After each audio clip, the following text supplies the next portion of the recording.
जगत में प्रत्येक व्यक्ति को किसी ना किसी प्रकार की निर्बलता अवश्य होती है। जैसे कोई बहुत तेजी से दौड़ नहीं पाता तो कोई अधिक भार नहीं उठा पाता, कोई असाध्य रोग से पीड़ित रहता है तो कोई पढ़े हुए पाठों को स्मरण में नहीं रख पाता। ऐसे अनेकों उदाहरण और भी हैं। क्या आप किसी ऐसे व्यक्ति को जानते हैं जिसे सब कुछ प्राप्त हो और हम जीवन की उस एक निर्बलता को जीवन का केंद्र मानकर जीते हैं? इस कारणवश हृदय में दुख और असंतोष रहता है सदा। निर्बलता मनुष्य को जन्म से अथवा संजोग से प्राप्त होती है, किंतु उस निर्बलता को मनुष्य का मन अपनी मर्यादा बना लेता है। किंतु कुछ व्यक्ति ऐसे भी होते हैं जो अपने पुरुषार्थ और श्रम से उस निर्बलता को पराजित कर देते हैं। क्या भेद है उनमें और अन्य लोगों में? क्या आपने कभी विचार किया है? सरल सा उत्तर है इसका। जो व्यक्ति निर्बलता से पराजित नहीं होता, जो पुरुषार्थ करने का साहस रखता है हृदय में, वो निर्बलता को पार कर जाता है। अर्थात निर्बलता अवश्य ईश्वर देता है, किंतु मर्यादा मनुष्य का मन ही निर्मित करता है। स्वयं विचार कीजिए।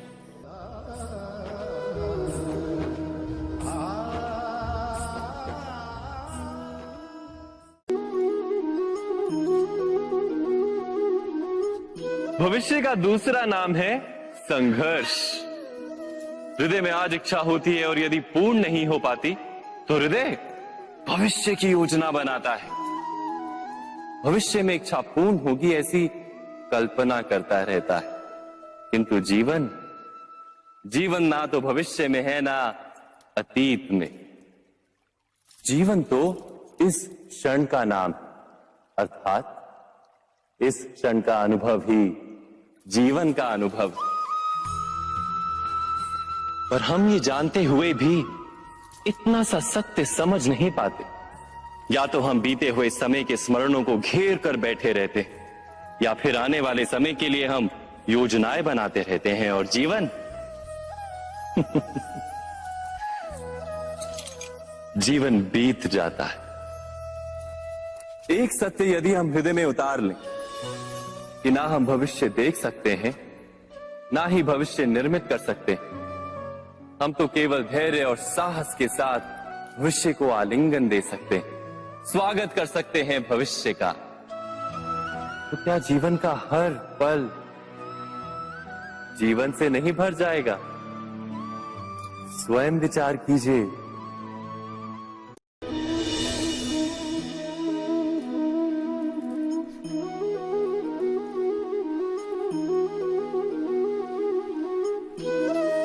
ज्ञान प्राप्ति सदा ही समर्पण से होती है, ये हम सब जानते हैं।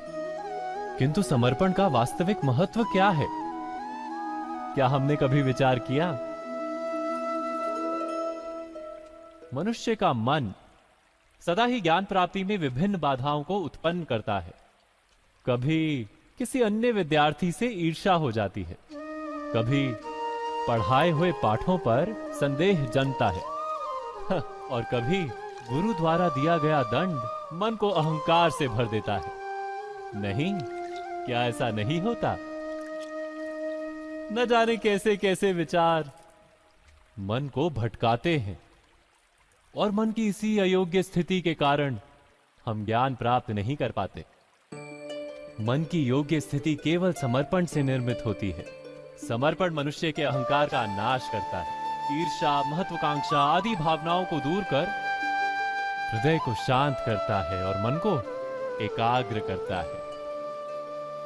वास्तव में ईश्वर की सृष्टि में ना ज्ञान की मर्यादा है, ना ज्ञानियों की। गुरु दत्तात्रेय ने तो गाय और श्वान से भी ज्ञान प्राप्त कर लिया था। अर्थात विषय ब्रह्म ज्ञान का हो, या जीवन के ज्ञान का, या गुरुकुल में प्राप्त होने वाले ज्ञान का, उसकी प्राप्ति के लिए गुरु से अधिक महत्व है उस गुरु के प्रति हमारा समर्पण। क्या यह सत्य नहीं?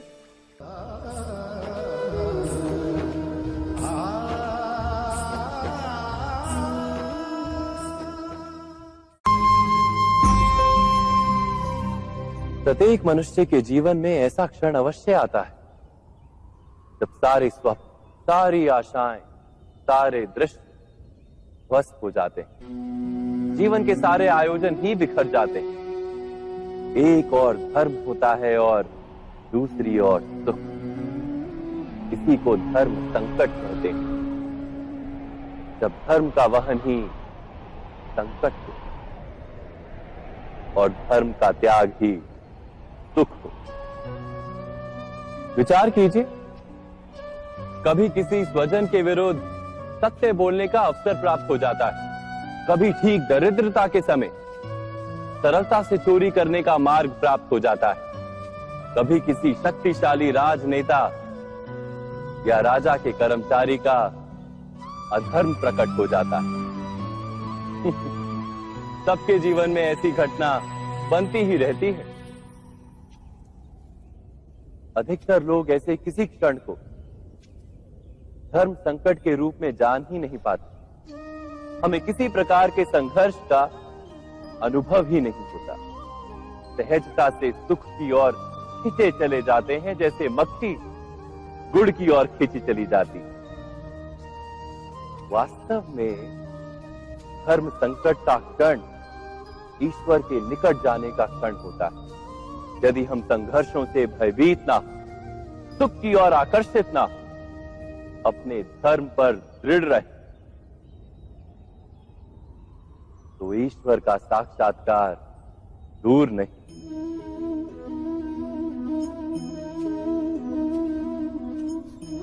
पवन से युद्ध करने वाला पत्ता यदि पेड़ से गिरता है तो भी आकाश की ओर उठता है। पवन से झुकने वाली घास वहीं भूमि पर रह जाती है।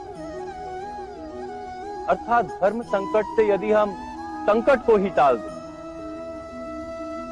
तो सुख तो मिलता है, जीवन बढ़ता है, किंतु क्या चरित्र नहीं टूटता? क्या आत्मा दरिद्र नहीं हो जाती?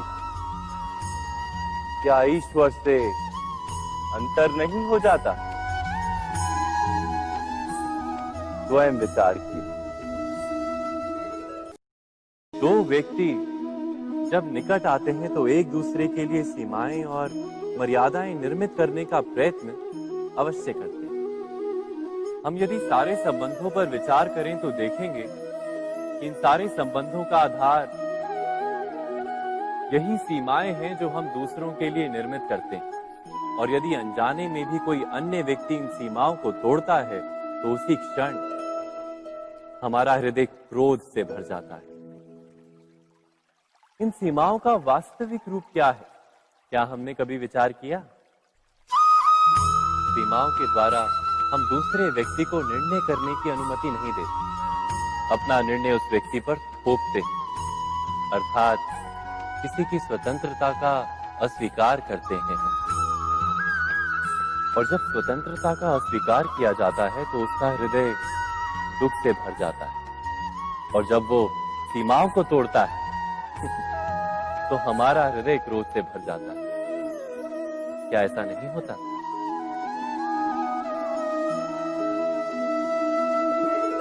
पर यदि एक दूसरे की स्वतंत्रता का सम्मान किया जाए तो किसी मर्यादाओं या सीमाओं की आवश्यकता ही नहीं होती। अर्थात जिस प्रकार स्वीकार किसी संबंध का देह है, क्या वैसे ही स्वतंत्रता किसी संबंध की आत्मा नहीं? स्वयं विचार कीजिए। सबके जीवन में ऐसा प्रसंग अवश्य आता है कि सत्य कहने का निश्चय होता है हृदय में, किंतु मुख से सत्य निकल नहीं पाता। कोई भय मन को घेर लेता है। किसी घटना अथवा प्रसंग के बारे में बात करना या फिर स्वयं से कोई भूल हो जाए उसके बारे में कुछ बोलना, क्या ये सत्य है? नहीं, ये तो केवल तथ्य है। अर्थात जैसा हुआ था वैसा केवल बोल देना सामान्य सी बात है। किंतु कभी कभी उस तथ्य को बोलते हुए भी भय लगता है। कदाचित किसी दूसरे की भावनाओं का विचार आता है मन। दूसरे को दुख होगा ये भय भी शब्दों को रोकता है। तो ये सत्य क्या है? क्या हमने कभी विचार किया है? जब भय रहते हुए भी कोई तथ्य बोलता है तो वो सत्य कहलाता है। वास्तव में सत्य कुछ और नहीं, केवल निर्भयता का दूसरा नाम है। और निर्भय होने का कोई समय नहीं होता, क्योंकि निर्भयता आत्मा का स्वभाव है। अर्थात क्या प्रत्येक क्षण सत्य बोलने का क्षण नहीं होता?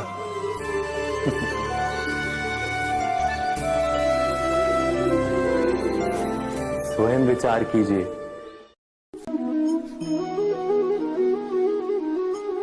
श्रेष्ठता का क्या अर्थ है? श्रेष्ठता का अर्थ है दूसरों से अधिक ज्ञान प्राप्त करना। अर्थात मूल्य इस बात का नहीं कि स्वयं कितना ज्ञान प्राप्त किया, मूल्य इस बात का है कि प्राप्त किया हुआ ज्ञान अन्य लोगों से कितना अधिक है। अर्थात श्रेष्ठता की इच्छा ज्ञान प्राप्ति को भी एक स्पर्धा बना देती है। और स्पर्धा में विजय अंतिम कब होती है?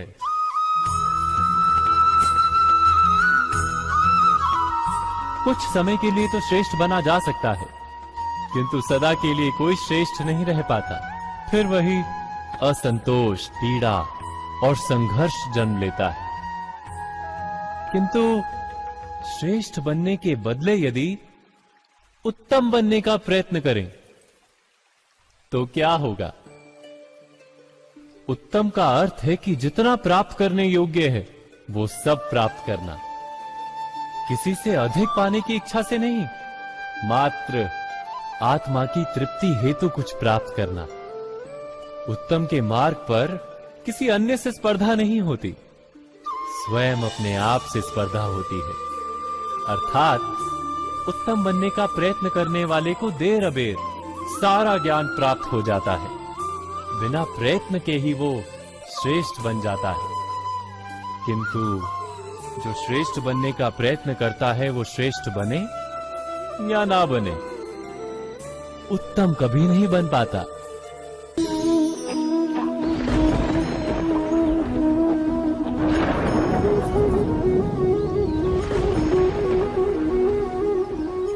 सपनों और पूर्वाभासों के आधार पर हम भविष्य के सुख दुख की कल्पना करते हैं।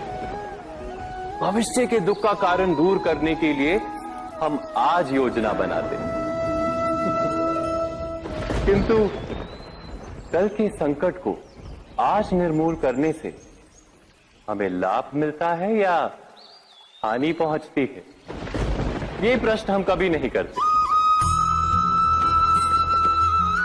सत्य तो ये है कि संकट और उसका निवारण साथ जनते हैं, व्यक्ति के लिए भी और सृष्टि के लिए भी। नहीं, आप अपने भूतकाल का स्मरण कीजिए, इतिहास को देखिए। आप तुरंत ही ये जान पाएंगे कि जब जब संकट आता है तब तब उसका निवारण करने वाली शक्ति भी जन्म लेती है। यही तो जगत का चलन है। वस्तुतः संकट ही शक्ति के जन्म का कारण है। प्रत्येक व्यक्ति जब संकट से निकलता है तो एक पद आगे बढ़ा होता है, अधिक चमकता है, आत्मविश्वास से अधिक भरा होता है, न केवल अपने लिए अपितु विश्व के लिए भी। क्या ये सत्य नहीं? वास्तव में संकट का जन्म है एक अवसर का जन्म, अपने आप को बदलने का, अपने विचारों को ऊंचाई पर करने का अवसर, अपनी आत्मा को बलवान और ज्ञान मंडित बनाने का अवसर। जो ये कर पाता है उसे कोई संकट नहीं होता, किंतु जो ये नहीं कर पाता वो तो स्वयं एक संकट है विश्व के लिए। विचार कीजिए।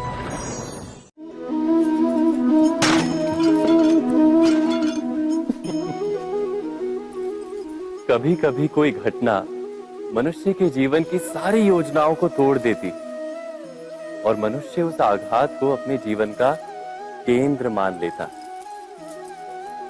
पर क्या भविष्य मनुष्य की योजनाओं के आधार पर निर्मित होते हैं? नहीं। जिस प्रकार किसी ऊंचे पर्वत पर सर्वप्रथम चढ़ने वाला उस पर्वत की तलाई में बैठकर जो योजना बनाता है, क्या वही योजना उसे उस पर्वत की चोटी तक पहुंचाती है? नहीं। वास्तव में वो जैसे जैसे ऊपर चढ़ता है वैसे वैसे उसे नई नई चुनौतियां, नई नई विडंबनाएं, नए नए अवरोध मिलते हैं। प्रत्येक पद पर वो अपने अगले पद का निर्णय करता है। प्रत्येक पद पर उसे अपनी योजनाओं को बदलना पड़ता है। कहीं पुरानी योजना उसे खाई में ना ढकेल दे। वो पर्वत को अपने योग्य नहीं बना पाता, केवल स्वयं को पर्वत के योग्य बना सकता है। क्या जीवन के साथ भी ऐसा ही नहीं? जब मनुष्य जीवन में किसी एक चुनौती को, एक अवरोध को अपने जीवन का केंद्र मान लेता है, अपने जीवन की गति को ही रोक देता है, तो वो अपने जीवन में सफल नहीं बन पाता और ना ही सुख और शांति प्राप्त कर पाता। अर्थात जीवन को अपने योग्य बनाने के बदले स्वयं अपने को जीवन के योग्य बनाना ही सफलता और सुख का एकमात्र मार्ग नहीं? स्वयं विचार कीजिए।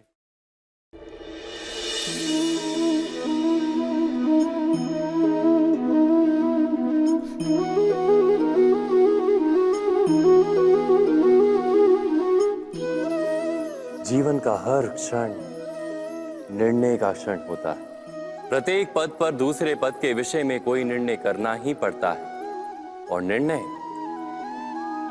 निर्णय अपना प्रभाव छोड़ जाता है। आज किए गए निर्णय भविष्य में सुख अथवा दुख निर्मित करते हैं, ना केवल अपने लिए, अपने परिवार के लिए भी, आने वाली पीढ़ियों के लिए भी। जब कोई दुविधा सामने आती है तो मन व्याकुल हो जाता है, अनिश्चय से भर जाता है। निर्णय का वो क्षण युद्ध बन जाता है और मन बन जाता है युद्ध भूमि। अधिकतर निर्णय हम दुविधा का उपाय करने के लिए नहीं, केवल मन को शांत करने के लिए लेते हैं।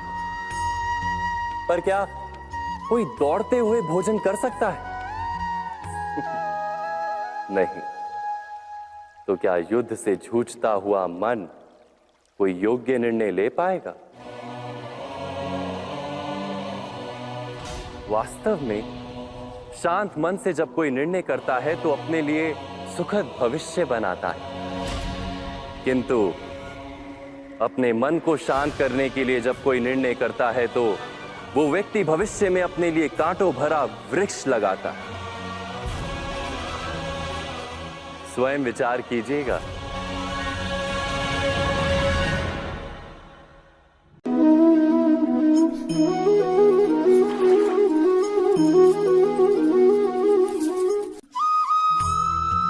जीवन में आने वाले संघर्षों के लिए जब मनुष्य स्वयं को योग्य नहीं मानता, जब उसे अपने ही बल पर विश्वास नहीं रहता, तब वो सद्गुणों को त्याग कर दुर्गुणों को अपनाता है।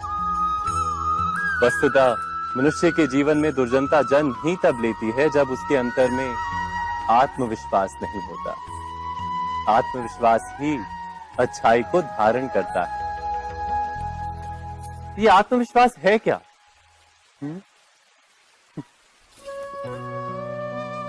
जब मनुष्य ये मानता है कि जीवन का संघर्ष उसे दुर्बल बनाता है, तो उसे अपने ऊपर विश्वास नहीं रहता। वो संघर्ष के पार जाने के बदले संघर्ष से छूटने के उपाय ढूंढने लगता है। किंतु जब वो ये समझता है कि ये संघर्ष उसे अधिक शक्तिशाली बनाते हैं, ठीक जैसे व्यायाम करने से देह की शक्ति बढ़ती, तो प्रत्येक संघर्ष के साथ उसका उत्साह बढ़ता है। अर्थात आत्मविश्वास और कुछ भी नहीं, मन की स्थिति, जीवन को देखने का दृष्टिकोण मात्र है। और जीवन का दृष्टिकोण तो मनुष्य के अपने वश में होता है। स्वयं विचार कीजिए।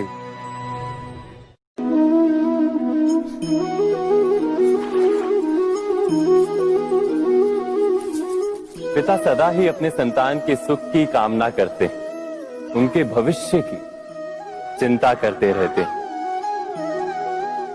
इसी कारणवश सदा ही अपने संतानों के भविष्य का मार्ग स्वयं निश्चित करने का प्रयत्न करते रहते हैं। जिस मार्ग पर पिता स्वयं चला है, जिस मार्ग के कंकर पत्थर को स्वयं देखा है, मार्ग की छाया, मार्ग की धूप को स्वयं जाना है, उसी मार्ग पर उसका पुत्र भी चले, यही इच्छा रहती है हर पिता की। निस्संदेह उत्तम भावना है ये, किंतु 3 प्रश्नों के ऊपर विचार करना हम भूल ही जाते हैं। कौन से प्रश्न? प्रथम प्रश्न, क्या समय के साथ प्रत्येक मार्ग बदल नहीं जाते? क्या समय सदा ही नई चुनौतियों को लेकर नहीं आता? तो फिर बीते हुए समय के अनुभव नई पीढ़ी को किस प्रकार लाभ दे सकते हैं? दूसरा प्रश्न, क्या प्रत्येक संतान अपने माता पिता की छवि होता है? हाँ, संतानों को संस्कार तो अवश्य माता पिता देते हैं, किंतु भीतर की क्षमता तो ईश्वर देते हैं। तो जिस मार्ग पर पिता को सफलता मिली है, विश्वास है कि उसी मार्ग पर उसकी संतानों को भी सफलता और सुख प्राप्त होगा। तीसरा प्रश्न, क्या जीवन के संघर्ष और चुनौतियां लाभकारी नहीं होती? क्या प्रत्येक नया प्रश्न एक नए उत्तर का द्वार नहीं खोलता?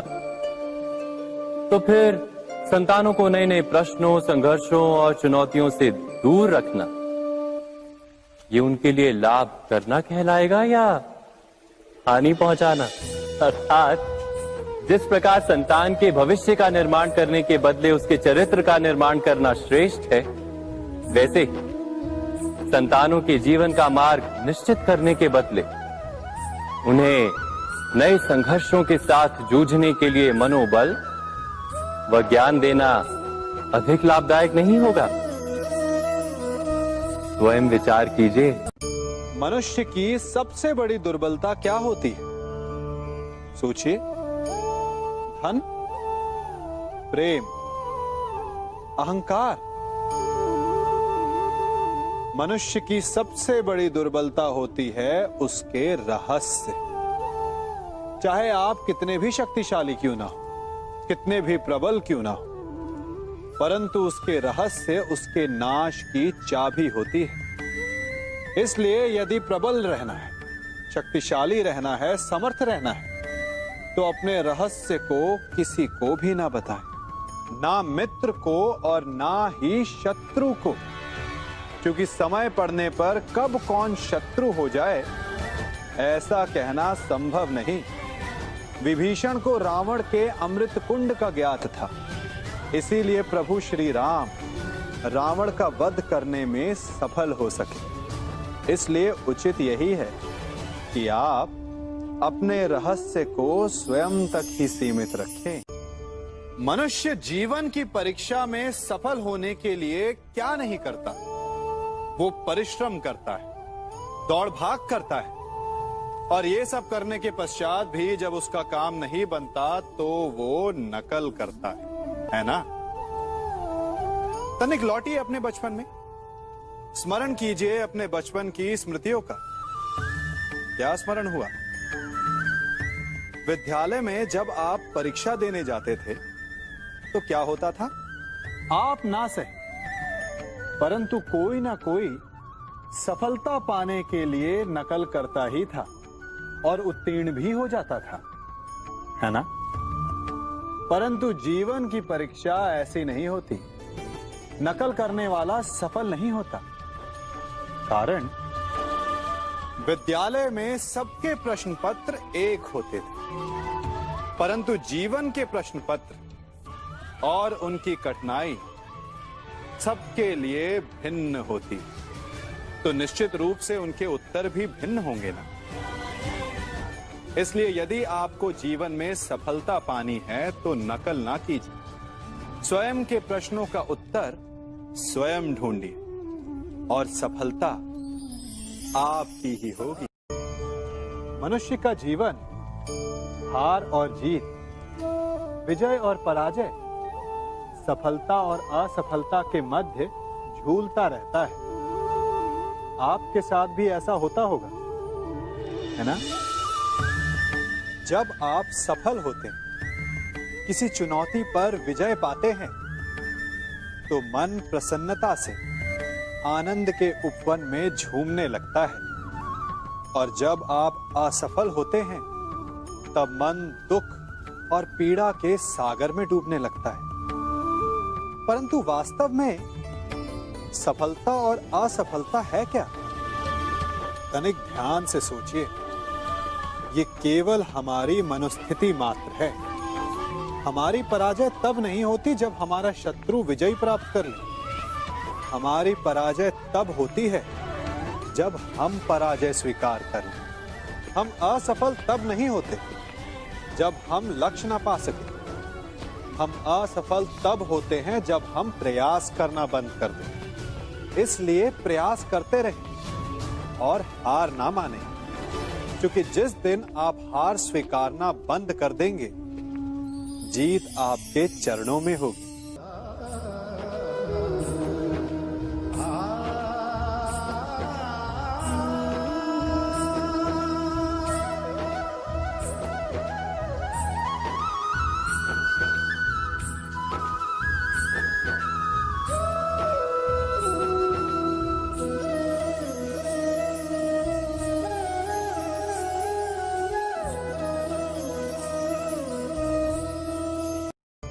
आप सबने बरगद के वृक्ष को तो देखा ही होगा। क्या आपको ज्ञात है, बरगद के वृक्ष के बीज का आकार राई से भी छोटा होता है, परंतु बरगद का वृक्ष संसार के महाकाय वृक्षों में जाना जाता है।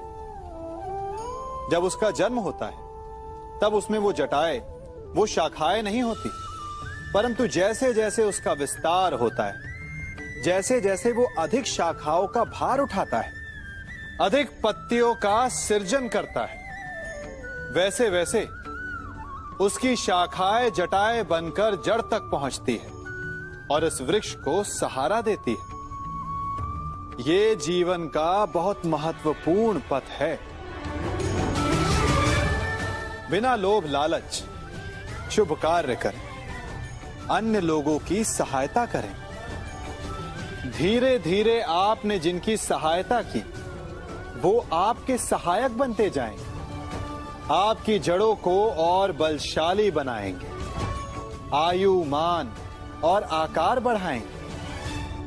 सहजीवन, सहायता और निष्काम कर्म आपको मृत्यु के पश्चात भी मरने नहीं देगा, आपको अमर रखेगा। हमारा शरीर प्रकृति का एक महान आविष्कार है। इससे जटिल संरचना संसार में और कोई नहीं। हमारा शरीर जितना जटिल है, यदि इसे ठीक से जाना जाए तो इससे अधिक सरल ज्ञान देने वाला और कोई नहीं। हमारे शरीर में पंच इंद्रियां होती हैं, जो हमें भाव, गुण और वस्तुओं का बोध कराती हैं। हमारे पास आंखें हैं, नाक है, स्पर्श के लिए त्वचा है, कान है और जीभा है। सबका भिन्न भिन्न कार्य है। आंखों से देखना, कानों से सुनना, नथनों से श्वास लेना, त्वचा से स्पर्श करना और जीभा से स्वाद लेना। परंतु क्या आपने कभी सोचा कि प्रकृति ने हमें 2 आंखें दी, 2 नथने दी, 2 कान दी, स्पर्श के लिए ये पूरा शरीर दिया, परंतु जीभा केवल 1 दी? ऐसा क्यों? क्योंकि प्रकृति चाहती है कि हम देखें अधिक, सुने अधिक और ज्ञान अधिक अर्जित करें, बोले कम। क्योंकि अधिक वाचाल नाश को निमंत्रण देता है। स्मरण रखिएगा।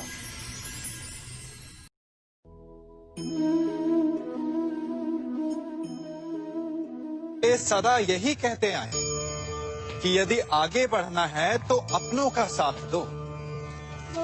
सत्य कहते हैं, अपनों का साथ देना ही चाहिए। परंतु साथ देने से पूर्व ये अवश्य पहचान लेना चाहिए कि अपने हैं कौन। क्या अपने वही होते हैं जिनके साथ हमारा रक्त संबंध होता है, या अपने मित्र? अपने वो होते हैं जो हमें सद्कार्य के लिए प्रेरित करें, हमें आगे बढ़ाएं, हमारा साथ दें। और वो जिनका साथ देने से समाज का नाश, धर्म की हानि हो, वो सगे हो करके भी सगे नहीं होते। इसलिए जब अपनों की परिभाषा का चुनाव करें तो उन्हें अपना माने जो आपका साथ दे, उन्हें नहीं जो हमें अज्ञान के मार्ग पर ले जाएं।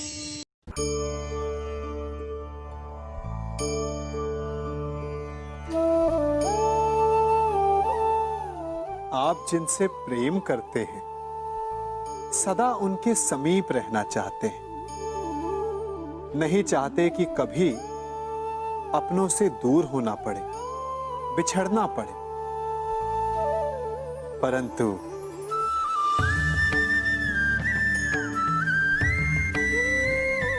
एक समय के पश्चात अपनों से दूर हो जाना उन्नति के लिए आवश्यक है। आप माता पिता हैं ना? यदि आप अपनी संतान के जीवन के हर पग पर उनका मार्गदर्शन करते रहेंगे तो आपकी संतान स्वयं मार्ग चुनना कैसे सीखेगी? मार्ग के कांटों से स्वयं को बचाना कैसे सीखेगी? इसीलिए एक समय के पश्चात अपनों से बनाई गई दूरी सदा लाभदायक रहती है। आज मैं आप सबको एक कथा सुनाता हूं। एक दिन प्रातः एक व्यापारी अपने घर से निकला। घर से निकलते ही एक बिल्ली ने उस व्यापारी का मार्ग काट दिया। व्यापारी घबरा गया, वो फिर से घर लौट गया और शुभ घड़ी की प्रतीक्षा करने लगा। और जब वो पुनः अपने घर से निकला तब वो वाहन जा चुका था जिससे राजा तक पहुंचकर उसे भेंट देनी थी। राजा को भेंट नहीं मिली। राजा क्रोधित हो गए। राजा ने उस व्यापारी का व्यापार बंद करवा दिया। इस कारण व्यापारी क्रोधित होकर घर पर अपनी पत्नी से लड़ बैठा। पत्नी अपने बच्चों समेत मैके वापस चली गई और उस व्यापारी के जीवन में यदि कुछ रह गया था तो केवल अंधकार। और इन सब का कारण वो उस बिल्ली को मानता रहा जिसने उसका मार्ग काटा था। ऐसा ही एक दूसरा व्यापारी राजा को भेंट देने निकला और उस व्यापारी का मार्ग भी एक बिल्ली ने काट दिया। वो व्यापारी तनिक घबराया, परंतु उसने आगे बढ़ना अधिक उचित समझा। राजा तक वो समय पर पहुंचा। उसने राजा को भेंट की। राजा प्रसन्न हुए और राजा ने व्यापारी को अपना व्यापार बढ़ाने की अनुमति दी, स्वर्ण आभूषण दी। जब व्यापारी घर पर पहुंचा तो पत्नी को आभूषण और अपने बच्चों को देने के लिए वस्त्र थे उसके पास। हर ओर प्रसन्नता थी। समझ रहे हैं ना? दोनों के साथ एक ही प्रकार की घटना हुई, परंतु दोनों की प्रतिक्रिया भिन्न थी। ऐसा ही हमारा जीवन भी है। हमारे जीवन में प्रारब्ध का अपना स्थान है, परंतु उससे कई अधिक महत्वपूर्ण हमारी प्रतिक्रिया, हमारे सोच का प्रभाव है। क्योंकि यही हमारे जीवन को आकार देते हैं। इसलिए अपनी सोच को सकारात्मक रखिए। आपका जीवन सदैव आनंदमय।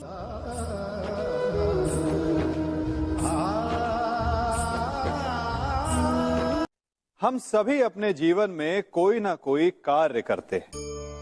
कार्य करते हैं तो थकान की अनुभूति होती है और यदि थकान ना उतरे तो कार्य करने का मन नहीं करता। हम आशा करते हैं कि कदाचित एक दिन में 24 के स्थान पर 26 घंटे होते तो आराम करने के लिए हमें और अधिक समय मिल जाता।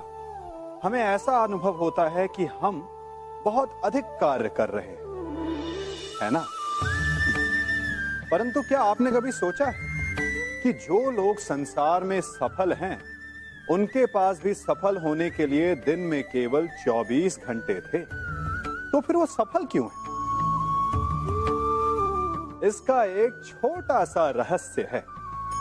वो कार्य चुनते हैं जो उन्हें प्रिय है, जिसे करने में उन्हें आनंद आता है। उन्हें लगता ही नहीं कि वो कार्य कर रहे हैं, उन्हें लगता है कि वो प्रतिपल आनंद मना रहे हैं। और जब आप आनंद मनाते हैं तो थकान कैसी?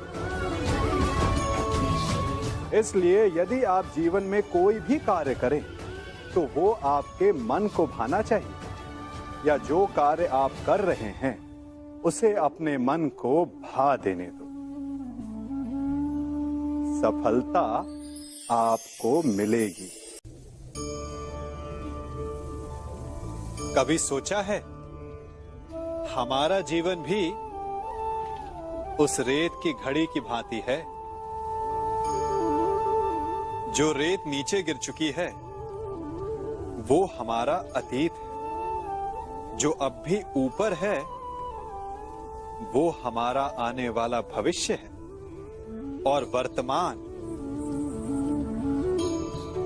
ये संकुचित स्थल है जहां से धीरे धीरे करके रेत गिर रही है। अर्थात हमारे पास जीने के लिए यही एक क्षण है। उसका उपयोग कैसे करना है ये हम पर निर्भर करता है। जो बीत गया उसका दुख मनाना है, या जो भविष्य में होने वाला है उसकी प्रतीक्षा में क्रोध करना है। सब कुछ करने के लिए यही एक क्षण है। प्रसन्न रहना है तो उसके लिए भी यही एक पल है। प्रतीक्षा करते रहोगे तो ये पल भी भूतकाल में बदल जाएगा। इसलिए आनंद के लिए, परोपकार के लिए प्रतीक्षा ना कीजिए। आपके पास जो पल है उनका भरपूर सदुपयोग कीजिए, क्योंकि इस घड़ी को पलटकर आप फिर से समय अवश्य गिन सकते हैं, परंतु अपना बीता हुआ समय आप वापस नहीं लौटा पाएंगे।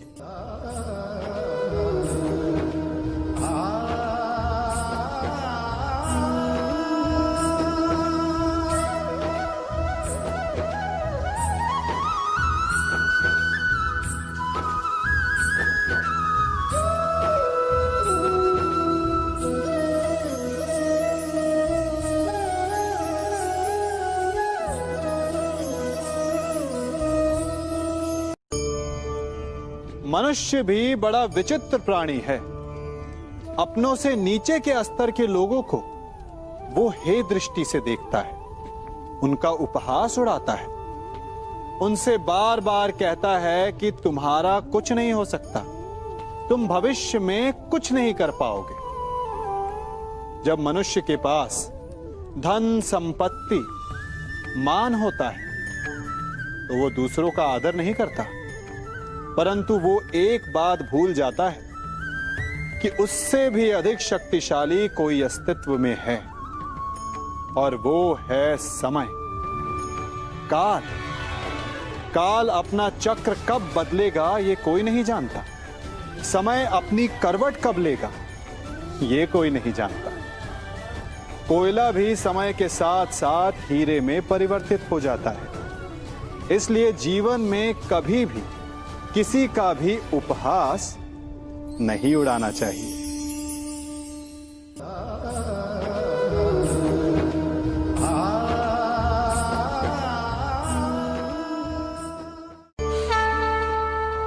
गर्व, अभिमान और अहंकार, ये तीनों सुनने में एक जैसे लगते हैं, परंतु तीनों का अर्थ भिन्न होता है और परिणाम भी। तीनों का आरंभ प्रेम से होता है। स्वयं से प्रेम, परिश्रम हमारे मन में गर्व को जन्म देता है, और सफलता अभिमान जगाती है। यहां तक ठीक है, परंतु जब ये भावना अहंकार बन जाती है तब वो समस्या बन जाती है, क्योंकि सबसे बुरा अंत अहंकारी का ही होता है। परंतु मनुष्य के लिए पहेली यही है कि पहचाना कैसे जाए कि अहंकार जग गया है और उसका दमन आवश्यक है। इसका उत्तर मैं नहीं, आपका मन देगा। जब तक आप स्वयं से प्रसन्न हैं, जब तक आप सबसे ऊंचा उठने का प्रयास कर रहे हैं, तब तक ठीक है। परंतु जब आपके मन में दूसरों को नीचा समझने का भाव आ जाए तो सावधान हो जाइए, क्योंकि यही अहंकार है जो वास्तव में आपको हीन कर रहा है।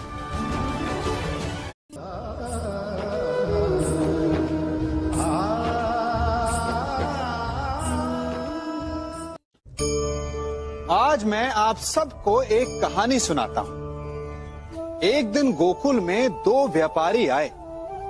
एक व्यापारी शहद का था, बड़ा मीठा शहद था उसका, परंतु वो गोकुल में टिक नहीं पाया। उसके व्यापार ने घाटा खाया और शीघ्र ही वो गोकुल छोड़कर चला गया। और दूसरा व्यापारी मिर्च का था। पहले दिन वो एक पोटली लाया और दूसरे ही दिन वो पूरी बैलगाड़ी भर कर लाया और धीरे धीरे पूरी मथुरा में उसकी धाक जम गई। मुझे बड़ा आश्चर्य हुआ, तो मैंने बाबा से पूछा कि ऐसा क्यों कि एक मीठे शहद का व्यापारी कंगाल हो गया और एक मिर्च का व्यापारी धीरे धीरे नगर सेठ बन गया। बाबा मुस्कुराए और उन्होंने कहा कि मीठी बोली बोलने वाले की तीखी मिर्च भी बिक जाती है और जो कड़वी बोली बोलता है उसका मीठा शहद भी नहीं बिकता। वाह, कितने उत्तम विचार हैं उनके, और उचित ही है।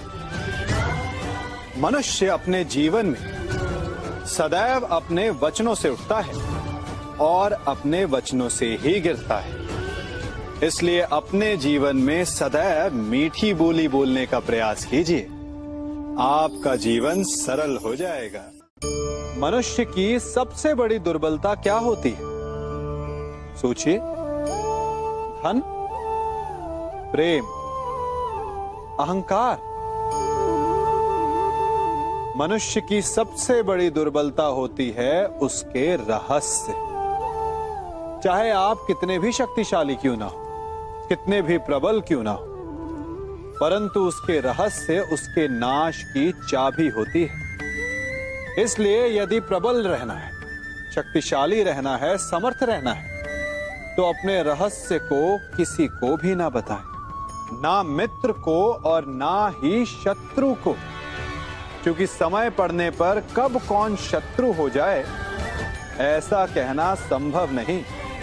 विभीषण को रावण के अमृत कुंड का ज्ञात था, इसीलिए प्रभु श्री राम रावण का वध करने में सफल हो सके। इसलिए उचित यही है कि आप अपने रहस्य को स्वयं तक ही सीमित रखें।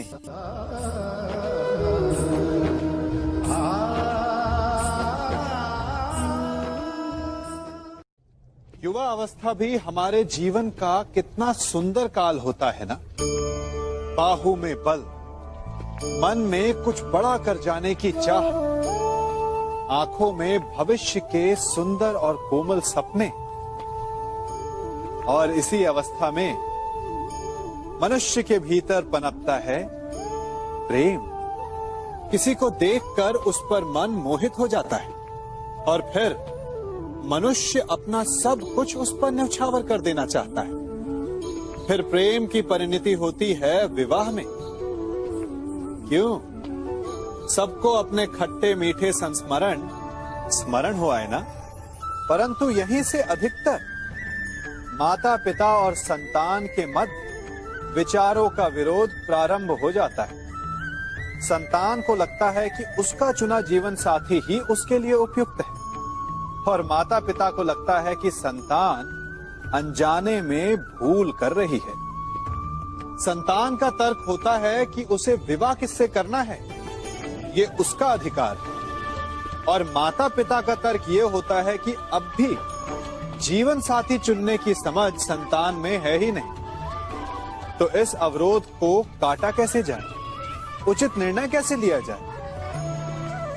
इसका एक ही मार्ग है, अपने उत्तरदायित्व का भान और अपनों से बड़ों के मापदंडों का भान। विवाह करने से पूर्व ये जान लेना आवश्यक है कि विवाह केवल अपने प्रेम को पाने का मार्ग नहीं है, अपितु विवाह से जीवन का एक नया द्वार भी खुलता है, और हर नए जीवन के साथ नए उत्तरदायित्व भी होते हैं।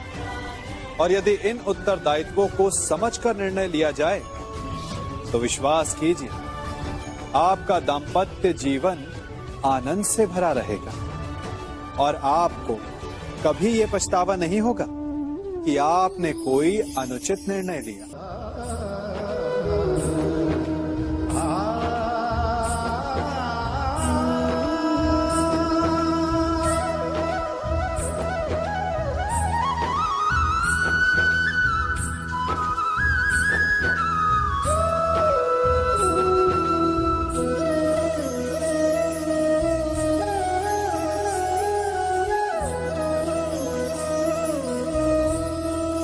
जब सागर का जल वाष्प बनकर उड़ता है तब वो हमें दिखाई नहीं देता। मेघ उस जल को अपने भीतर छिपा लेते हैं, लंबी यात्रा करते हैं, प्रयास करते हैं कि वो जल सदा उनके भीतर छिपा रहे, परंतु जब वायु का वेग उन्हें उड़ाकर किसी पर्वत से ले जाकर के टकरा देता है तब उन मेघों को बरसना ही पड़ता है, क्योंकि यही नियति है, यही प्रकृति है। क्योंकि जल को सागर में जाकर मिलना ही है। ठीक ऐसा ही हमारे साथ भी होता है। हम सत्य को अपने मन के मेघों में चाहे जितना छिपाने का प्रयास कर लें, परंतु समय की आंधी उसे वास्तविकता के पर्वत से ले जाकर के टकराकर हमारे समक्ष ले ही आती है। जिस भय के कारण आप सत्य को सामने नहीं लेकर आना चाहते, एक दिन वही भय हमारे समक्ष आकर खड़ा हो जाता है, और फिर हम लाचार हो जाते हैं, क्योंकि हमने उस भय का सामना करने की तैयारी नहीं की होती। इसलिए सत्य से भागे नहीं, उसे छिपाए भी नहीं, उसे स्वीकार करें। भविष्य की बड़ी विपत्ति से बच जाएंगे।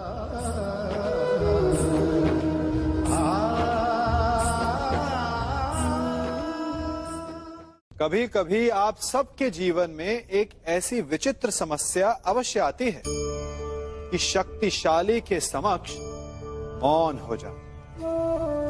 उस शक्तिशाली से विवाद करने से बचने के लिए आप मौन रह जाते। मानता हूं, ऐसा करने से आप एक विवाद से बच जाते, एक संघर्ष से बच जाते, परंतु ऐसा बचाव एक बड़े संघर्ष को जन्म दे देता है। कैसे? हमारा मौन रहना अनजाने में उसका समर्थन बन जाता है, और वो स्वयं को अधिक शक्तिशाली अनुभव करता है, और यहां से हमारा दमन प्रारंभ हो जाता है।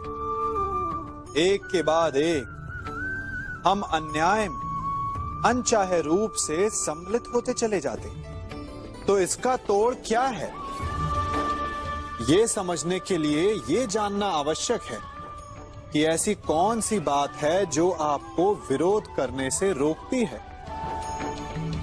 ये सामने वाले की शक्ति नहीं जो आपको रोकती है, ये आपके भीतर छिपा भय है जो आपको रोकता है। हाँ, कभी कभी भय आपकी सुरक्षा अवश्य कर सकता है, परंतु साथ साथ ये भी जानना आवश्यक है कि ये भय ही है जो आपको मौन भी रखता है। इसलिए अपने मन से भय को निकालिए और खुलकर अनीति का, अन्याय का विरोध कीजिए और फिर देखिएगा आपका मन कितना मुक्त, कितना हल्का अनुभव करेगा।